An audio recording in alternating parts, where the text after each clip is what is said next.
So when you're going en route to Ratangad or Kalsubai, it feels very, very different from Lonavala or basically your typical guards on the Mumbai-Pune route. It's nothing like that at all.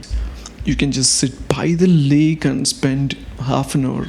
Just try it. Instead of spending a lot of money to go in a Vipassana center and not be allowed to use your mobile phone at all and maintain silence for a week, you can just spend half an hour, 1 hour sitting by the lake and being absolutely silent.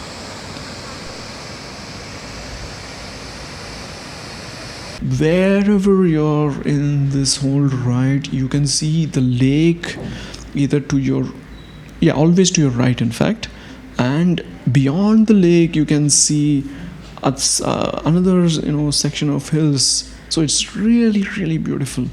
And if you go in the rains, and I would strongly recommend to go in the rains, if you go in the rains, then you're going to see a beautiful mist at the top of the mountains. It's just lovely, and as you ascend higher and higher, you eventually get to a point where you feel like you are passing through the mist. You can literally touch the clouds. It's really gorgeous. The most interesting one is Vasundhara Falls, because it's much bigger than Nani Falls, and you can basically trek up all the way to the falls.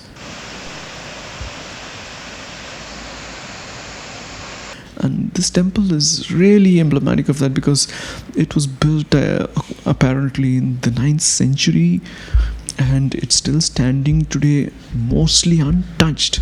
Hello everyone. So today I'm making quite a different video from the typical ones that I have uploaded on my channel. 99% of the videos I upload on this channel are music. But today I'm actually going to do a video of a travel destination. Now, I am not a vlogger and I don't intend to be one.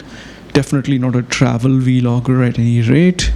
And when I go somewhere, I want to get the most out of that destination. I want to spend time talking to my partner in the travels, which is usually my wife, and take some snaps, just generally enjoy the scenery and not be busy looking into a phone or a camera and talking.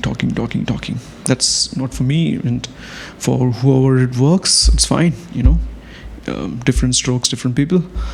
But anyway, so without much further ado, let's get down to the video. So why am I doing a travel video this time? Well, so I got some good snaps from this place, and a friend of mine, actually the friend who suggested this place to me, he said, why don't you write a review of this place on your blog or on FB? And I thought that instead of writing, why not just do a video this time? And I can also put up the snaps as I keep talking. So hopefully that'll be more enjoyable. So let's find out. So the place that I'm talking about is a place called Bhandardara. It's in Maharashtra. So in case you know or you don't know, I'm from Mumbai. From Mumbai, it's just about 150 kilometers thereabouts. Take 10 kilometers this side, that side, depending on where in Mumbai you're going from. It's slightly to the north of Mumbai, the northeast to be precise, on the way to Nashik, but to the east of Igatpuri. Now, I haven't even heard, or rather I should say I hadn't even heard of Bhandardara before this friend suggested it to me. Obviously, I know about Igatpuri. I was a kind of a rail geek in my school days, so I obviously knew that Igatpuri is the place where they changed the engine, or used to change the engine, to diesel on the way to, say, north towards Calcutta on the Central Railway. And I later also came to know that Igatpuri is a hill station and that it has a Vipassana center. But I haven't been to Igatpuri. It wasn't really on the top of my to-do list, so to speak. So when somebody suggested Bhandardara, I was like, where even is this place? And then I learned that it's really not even that far from Mumbai. So how come people really don't know much about this place? There are reasons, and you, as I finish this video, you might also come to realize that it's a mixed blessing in a way, because sometimes if a place you're going to for its serenity, its pristine natural beauty, its complete lack of pollution, now if such a place gets crowded with too many tourists, then the whole reason of going there may get defeated to an extent. Especially if you're going from Mumbai, you're desperately trying to run away from the crowding and the pollution. So that's the last thing that you want to see when you go to a place like this. So anyway, Bhandardara essentially is a kind of hill station. It's not your typical hill station like Mahabaleshwar or even Mathiran. Oh, by the way, unlike Mathiran, there is no restriction on vehicular access beyond a certain point or anything like that. It's generally accessible by vehicles mostly throughout, except the portions that can only be approached by trek. So that's a whole different thing, right? So, but it's not like Mahabaleshwar, not like Mathiran, not like Uti, Kodaikanal, Munnar.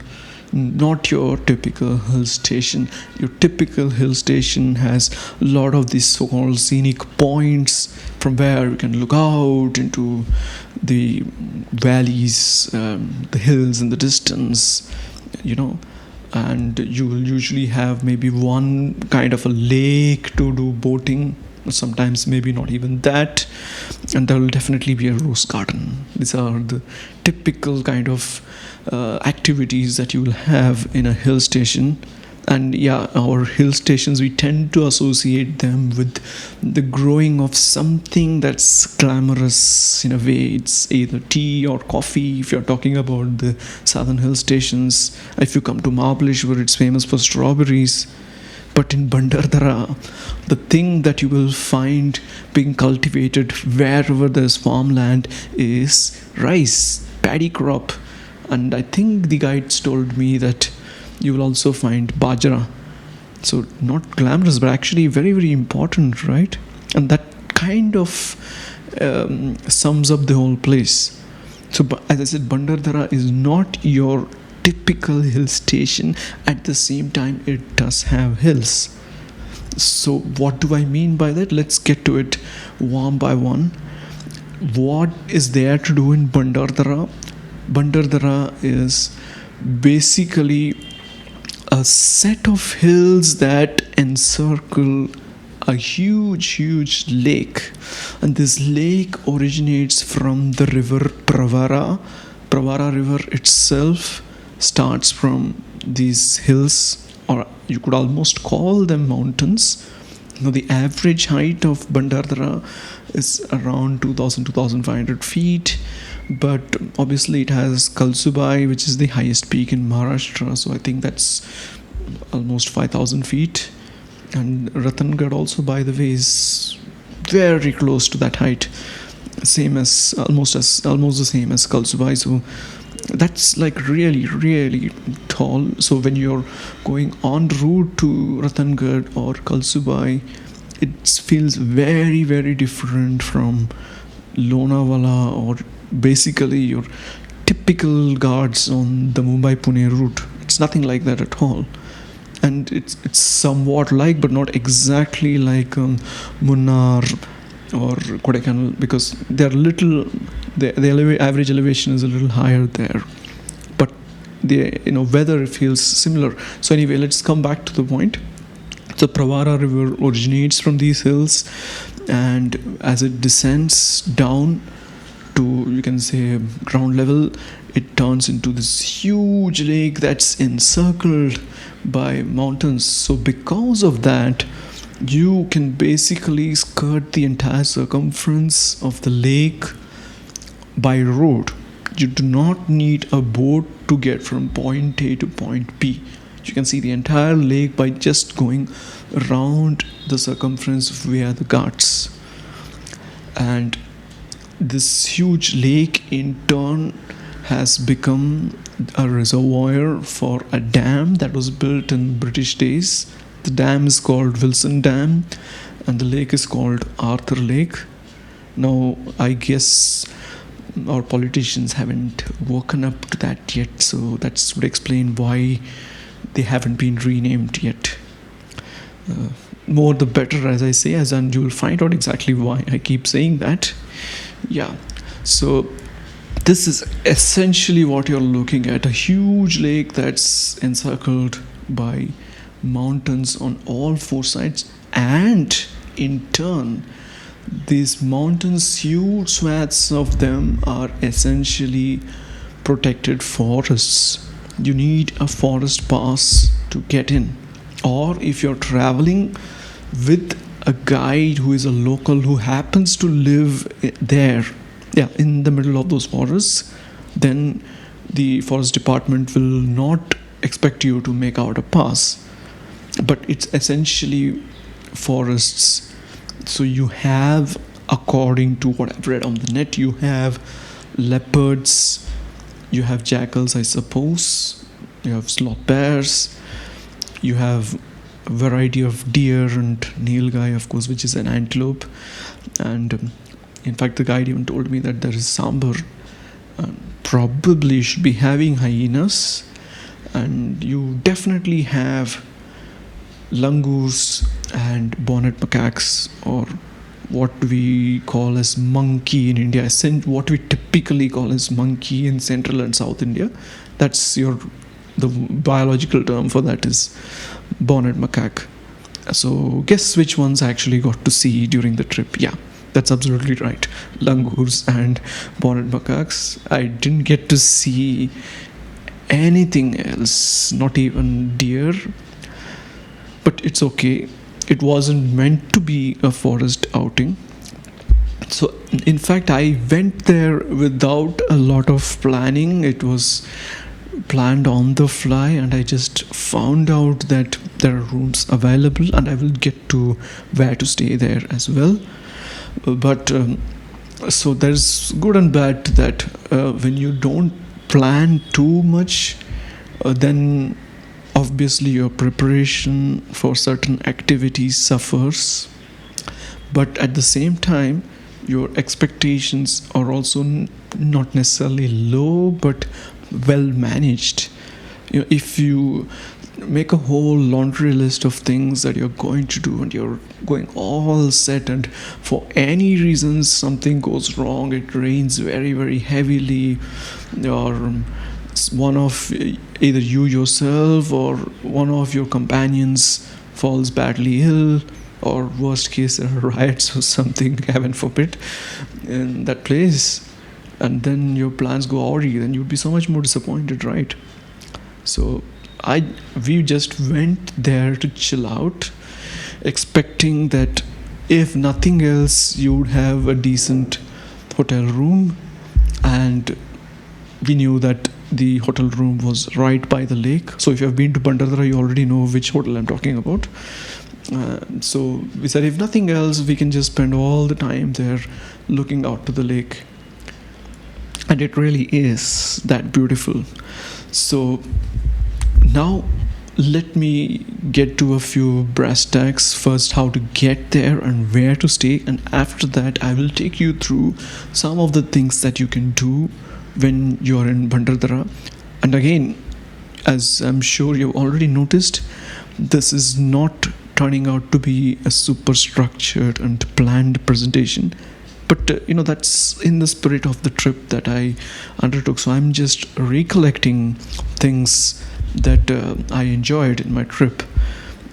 I don't want to make it exactly like all the other travel vlogs that you will find on YouTube, which doesn't mean to say that they're bad in any way, but in fact probably I would have got more out of my trip had I seen some of these videos. But I'm just trying to do it my way, my style, that's all, just taking it chill. Okay, so anyway, Bhandardara, as I said, is around 150 kilometers from Mumbai, depending on which part of Mumbai you're in. Which Mumbaiites know why exactly that matters. So, 150 kilometers from my place where I live, which is in New Bombay, it's took me about 3.5 hours in the morning.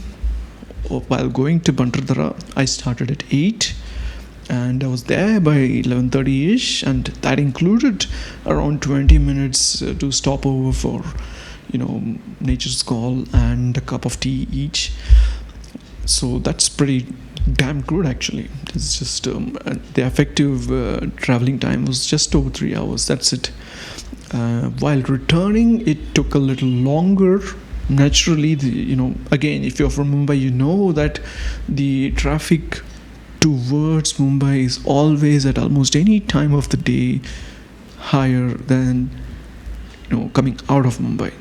The only exception is in the evening. So while coming back, it took almost 4.5 hours, and again that time included around a half an hour stopover, 20 minutes, half an hour, whatever. So that's again not too bad. It's pretty damn good actually. The roads, I'm afraid to say, aren't exactly the best all the way through. While going, we went to Airoli, onwards towards Thane, then into Kalwa, and from Kalwa is where we got the highway, what you call the Mumbai Agra route, and via Bhiwandi, Kalyan, Asangaon, Titwala, etc., and then past Kasara you get to the Ghats. And now I come to the important part. So beyond the Ghats, as you're heading to Igatpuri, you have two options. So you can either go further straight down and then towards Goti. It's called the right for Goti or Shirdi, and then you get onto the Goti Bhandardara road and get into Bhandardara, or you will find a right turn just before you get Puri, which is heading towards a place called Bavli. Now there is a dam at Bavli also, and you go further down to Bavli, then it winds and winds through again agricultural land and ghats, and you will eventually link up to the same Goti Bhandardara road, and from that point on the routes converge. Now I was very strongly advised by my friend to not take Goti, so I took his advice, and when I went there, the guides also told me that you did a wise thing by coming by Bavli. So coming to the road, so I found that unfortunately near Bhiwandi and all, the roads are not great at all, to say the least. Afterwards, once you get fairly well into the Mumbai Agra road, like past Titwala, then the roads do improve and you can do decent speeds. Though I'm still wondering how on earth did I forget already who was driving, but the driver in the car that Cyrus Mistry was in, how on earth were they doing above 100 at Palghar? Because I had my driver at the wheel and he didn't cross 100 at any point. It was 90 was the maximum, and that was like just right, the speed. Any faster and I would have thought that this is going too fast. And I drive myself and I can drive pretty fast. So anyway, that's just a little digression. So on that stretch you can do pretty good speeds. The Ghat road is also pretty well maintained. That when I say Ghat road, I mean the Ghat between Kasara and Igatpuri. Afterwards, the road from via Bavli towards Bhandardara is patchy. A lot of it is good and a lot of it is not so good at all. So when people say that this is the better route, then I really wonder what the Goti route was like. But anyway, onwards. So it takes, basically you can take 3.5 to 4 hours as the ballpark time. These are weekday times. I went on a weekday So again, if you like to hear a lot of commotion, you want to be among a lot of people, and you don't mind traffic, then please do go on the weekends. But otherwise, if you really want to take a complete break from the noise, then please go on a weekday. It'll be much calmer, and I suppose even the commute to Bhandardara will take you less time if you go on a weekday. So now the next point, where to stay. So I was very strongly recommended MTDC, and the alternative was Yash Resorts. There are a few other places also, but I can't really comment on them because I didn't stay there. Yash Resorts is a little bit more expensive than MTDC, but not by much. The difference isn't that much. There are pluses and minuses both sides. See, if you want to be right by the lake, then the MTDC resort is unbeatable. It literally has lake view rooms, and that's not a joke. You literally can see the lake out of those rooms, though that was not the one I took. Likewise, the restaurant in the MTDC resort is also called Lakeview Restaurant. And yes, there too, if you climb upstairs to the restaurant and then you head out to the balcony or lobby, however you want to call it, you can see the lake. So and of course, naturally, it's just a 2 minutes walk from the MTDC resort to the lake. You won't get that in Yash Resorts. So you will have to drive up to basically where the MTDC resort is to go and see the lake. But on the other hand, all the other destinations in and around Bhandardara, which is all up in the hills, they are to get to there, you basically end up passing via Yash Resorts. So it really depends. I would say net it finally doesn't matter that much. So you want more fancy food, etc., which will also cost you more, then you would get that at Yash Resorts. But if you are happy with a limited set of choices, which are very well prepared, mind you, the food was, whatever we ate at MTDC Resorts was very well made.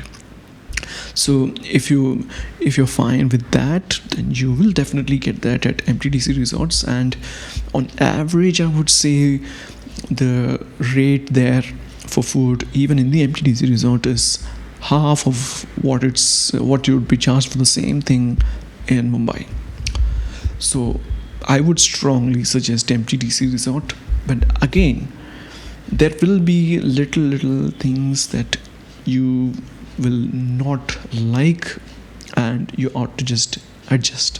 What do I mean? So you will find broken door handles, for example, or the geyser is not working or just takes too long to heat, and you have already made plans. You want to head out, get your breakfast, and then take the vehicle and go around the place. So you can't wait forever for hot water to come out of the geyser. So there are those little things, but otherwise it's fine. The room that I took, deluxe room, and the room size was amazing. So I think those things to me are more important, but everybody has their mileage. So that's as far as accommodation. Now, what all things to do, what can you do? See, there are lots and lots of activities really, and if you're a trekker, then probably you shouldn't be watching this video because you already know whatever there is to know about Bhandardara. But in case you have actually never been to Bhandardara, so it's a trekker's paradise. First of all, you can trek up to Kalsubai, then Ratangad is another great trek, and then there is also the Sandhan Valley trek. Now, yes, whatever I'm saying is all second-hand knowledge, and I will come to exactly why in a bit. So you have these trekking activities. You can just sit by the lake and spend half an hour. Just try it. Instead of spending a lot of money to go in a Vipassana center and not be allowed to use your mobile phone at all and maintain silence for a week. You can just spend half an hour, 1 hour sitting by the lake and being absolutely silent. And as far as looking at the phone, don't worry, the connectivity is super bad at the MTDC resort. So आपको वैसे भी WhatsApp देखने को नहीं मिलेगा. If you go to the nearby Sandhan restaurant, there, yeah, you get a decent amount of connectivity, but mostly you will not. And again, I don't necessarily see that as a good thing, as a bad thing for a tourist. Now, it's rubbish that these people have to deal with such poor network connectivity, but that's a whole different thing. So, for my selfish perspective as a tourist, I don't really mind the fact that the network connectivity wasn't super awesome. So because of that, you are forced to not waste your time browsing through the net. You have come to have a good time, enjoy, relax, so do that. So you can just spend time sitting by the lake, or you can take boating. But again, boating is not super duper organized. When I went to Munnar, that time you had ticket counters, you had a lot of people, administering the place, and you had queues just to get to the boats, and you'd absolutely have to mandatorily wear the life jacket. Now here, there was no ticket counter that I saw. Maybe there was, but it didn't seem to matter. The boatman himself approached us and asked whether we would like to take a boat ride, and we said, why not? It's not organized. You'll have to bargain, then you may end up paying more because there won't be many tourists lined up for the boat rides, which means that every time he's taking out the boat, he wants to recover the day's earnings from you. So keep that in mind, but it's still a beautiful ride. And after that, now there is one set of activities you can do in and around MTDC. Even in and around, when I say, it's at least 10-15 kilometers one way, but that's about it. Then the other set of activities would involve going to the forest areas. So now it depends on how long you're going there. How much time are you going to spend? Are you going to just make literally a flying visit? You came on the afternoon, and the next day afternoon itself you're going to start. Then you need to prepare one sort of itinerary. If you're there for 3-4 days, then it's a different thing. 2 days, then a different one. I would say 2 days is pretty optimum. Not too much time, not too much time wasted, and at the same time you're not feeling rushed. You're getting enough time to see everything at a leisurely pace. But again, if you like to rush around to a lot of places and tick off the list, then that's absolutely fine. So even then you can cover a few more destinations if you're there for 2 days.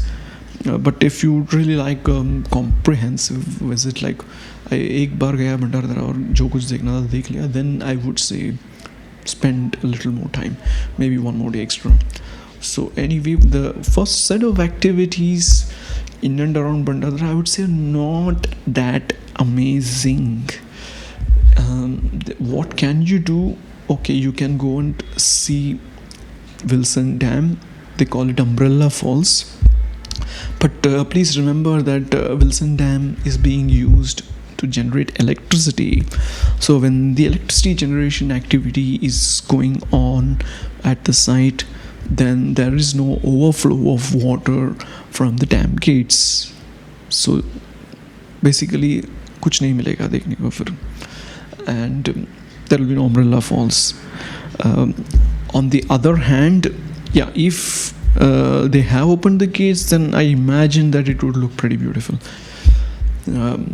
What else you can do? Then there is something called an overflow point that you can see, which is en route to Randha Falls.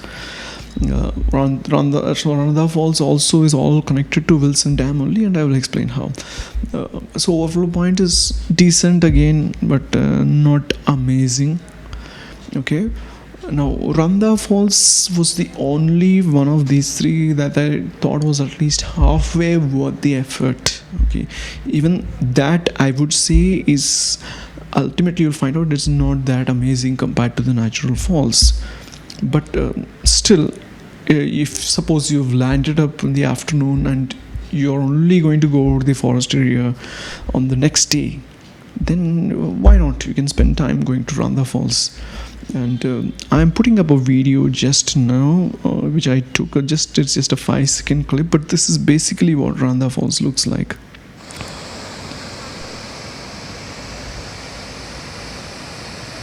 Right. So basically, it's Randha Fall is again connected to this dam network, and at a certain point it flows down at good force, so that's pretty nice to see. And there's also a small temple nearby. It's called Gorpada Devi Temple, so you can just take a visit. Now you've come back, and on the next day you head out to the forest area. Important advice when you're going to the forest area. Now the forest area is really like hardcore off-road conditions. There will be hardly any road in large patches. The guides told me that the last time the roads were ever done up in that area was 8 years back, if not longer. So you can imagine, especially with all the rain, what kind of condition the roads would be in. So I would say that if you're bringing a hatchback or a sedan to Bhandardara, then please locally rent out an SUV. The guides arrange for a Bolero for us, and I would strongly recommend that. SUV बोल के don't go for some compact SUV. पता चला उसका भी suspension टूट गया उसमें.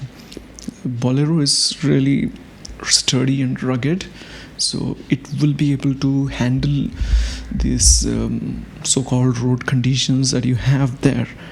And you, more importantly, you as a passenger are not going to feel anything. The vehicle is doing all the hard work for you. So once you have that set, then you can really enjoy the ride. Just take in the views. The views are just marvelous. So imagine that wherever you're in this whole ride, you can see the lake either to your always to your right, in fact, and beyond the lake you can see another section of hills. So it's really, really beautiful. And if you go in the rains, and I would strongly recommend to go in the rains, if you go in the rains, then you're going to see a beautiful mist at the top of the mountains. It's just lovely, and as you ascend higher and higher, you eventually get to a point where you feel like you are passing through the mist. You can literally touch the clouds. It's really gorgeous. And here I come to the zero pollution part. The air in that forest region is absolutely beautiful. So a little bit of personal stuff here. I had COVID twice, and I am still kind of dealing with long COVID issues. It's not very much at this point, but basically I can still feel something in the chest, like what I used to when as a child I used to suffer from bronchitis. So that kind of a feeling is still there in the chest. But when I went to Bhandardara, by basically the end of day 1, already that sensation was gone and my nose was clear. That the air quality makes such a big difference. So when you're saying that all this environmental stuff is nonsense, no, it's not like that at all. Actually, it affects your quality of life a lot more than you may realize. Okay, so basically the air is so beautiful, and you absolutely don't need air conditioning. It's going to be super duper cool weather there, so just enjoy the breeze, the cool temperature, and enjoy the views. And then as you keep driving, you will come across a series of falls. So the least interesting one is Nani Falls, which is pretty small, and not that much of force in it, but at least you can get up close to it. There's another one called Necklace Falls that's quite beautiful to see, but it's a long way away because it's way up in the hills. The most interesting one is Vasundhara Falls because it's much bigger than Nani Falls, and you can basically trek up all the way to the falls. Now, we didn't get change clothes set, so we couldn't take a bath in the falls. Otherwise, you are allowed to do that because the landing point of the falls is really stable, so it's not at all dangerous to basically take a bath in the falls. Lots of people were taking a bath in the falls even when we went on a weekday there, and I was told that on weekends the whole place gets really packed and there's a lot of traffic. So Vasundhara Falls is a must do, and here I'm going to just put up a video where you can see what it looks like in person.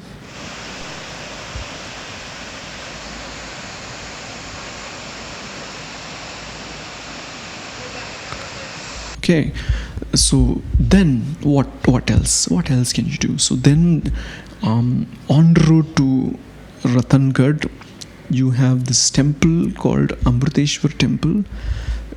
I'm not per se a big temple person, but I do like old ancient temples because the architecture is beautiful, first of all, and it's just a marvel to see that they've survived for so long. And this temple is really emblematic of that because it was built apparently in the 9th century, and it's still standing today, mostly untouched, literally. So there's not much maintenance of it, but on the other hand, there's not much damage of it either in all these years. It's so secluded that there isn't even a priest. Basically, the villagers in that area, the elderly people there, look after the temple. But it's just amazing that all this brilliant architecture built out of stone, it's just surviving unscathed to this day. There's no leakage either. Just think about that. So if you finish Amruteshwar, then the trek to Ratangad is pretty close from there. And if you go onwards from Amruteshwar, then you will first come up to the point from where the Sandhan Valley trek starts. Okay, Kalsubai trek is a different route. Probably it will be tough to cramp in all of that in a day. So if you want to do Kalsubai, you may have to sacrifice some of these activities. Maybe you can still do the Sandhan Valley trek. Okay, because that's I think little bit closer to Kalsubai than Vasundhara, which is like way further. Okay, now as I said, this is all second-hand information. So what happened? As I said, I'm still kind of recovering from long COVID, so I really didn't want to take the chance with hectic, strenuous trek. So we didn't get any trekking shoes, and so that basically any hardcore trek was straight away out of the consideration. On top of that, we were ready for the Sandhan Valley trek because the guide said that is quite doable. If you did Vasundhara Falls, then you can do Sandhan Valley. It's just a little longer. Unfortunately, it really started pouring, and when it pours that high up in the hills, you absolutely cannot see anything. So I will tell you something very funny. So, after we stopped at Sandhan Valley and then decided that we're not going to be able to do the trek, we went further down to Kokangada, which is supposed to be a beautiful view, but actually we just saw clouds. There was literally zero visibility when we looked down from the so-called viewing point. So you can totally understand why we decided to skip the Sandhan Valley trek, because even if you say view is beautiful and all, yaar dikhne ko kya milega in that kind of rain. So that will have to be at a different time. The valley actually looks at its best again in the rains, but you are not, it's a dicey thing basically. If it rains too heavily, then you may have to take it off your schedule. So let's recap. You can spend a little bit of time doing Wilson Dam, Overflow Point, and Randha Falls. Out of these, Randha Falls was the only one that was at least a little bit exciting in my opinion. And the real attractions are up in the hills in the forest region, where you have 3 waterfalls and 2 of them you can actually take a bath in, and then you have 2 really hardcore treks, then you have valley treks, and then Kokangada. If you happen to catch it in clear weather, the view is really gorgeous. So this, to sum up, this is a place that you should go to enjoy pristine, untouched nature. It's really for trekkers and nature lovers. Okay, and nature lovers doesn't mean you're going with a big best possible wildlife photography camera and you want to hunt for tigers. Not from that point of view, just to be among this greenery, the forests, and enjoy it for what it is. If you're expecting a designer comfortable trip, this is probably not the place for you, because trust me, as I said, the roads in the forest region are really terrible. So even considering the fact that a really hardened SUV like a Bolero is going to cushion you from the impact, you're not going to enjoy the vehicle going up and down, and a Bolero is having to rev up in first gear to handle some of these sections. It's that rough, so you're not going to enjoy that. If you want a very comfortable trip, in that case you should stick to the known destinations like Mahabaleshwar or the southern hill stations. But if you want something totally different, a very it's so unique, it's so close to Mumbai, just 150 kilometers, just 4 hours away, and yet it's so different. It's so green, there are so few people. When you're driving on the streets, there are no vehicles for miles together, and there's no pollution, the air is beautiful. Even when it rains, the water feels so nice on your body. So if you want to enjoy those kind of things, then I would very strongly suggest Bhandardara. And in fact, the only reason I made this video today and not much later is that the rains are still going on, so this is still a good time to go there. Next 15 days or so you can go there. Oh, and by the way, for MTDC, I'm leaving the link to where you should go to do online booking, because they have got 2 websites, so it's super confusing. So I'm leaving the link where you need to go to if you want to do online booking, and it's a very smooth, trouble-free process. Once you've done the online booking and paid the amount, then they're not going to do a no-show once you go there. However, of course, if you've paid everything in advance and at the last minute you cancel, then you lose all the money. But that's a risk that you just will have to take. Anyway, so I hope this video was useful in spite of all the ramblings and digressions, and do let me know any other questions on this place in the comments. Bye.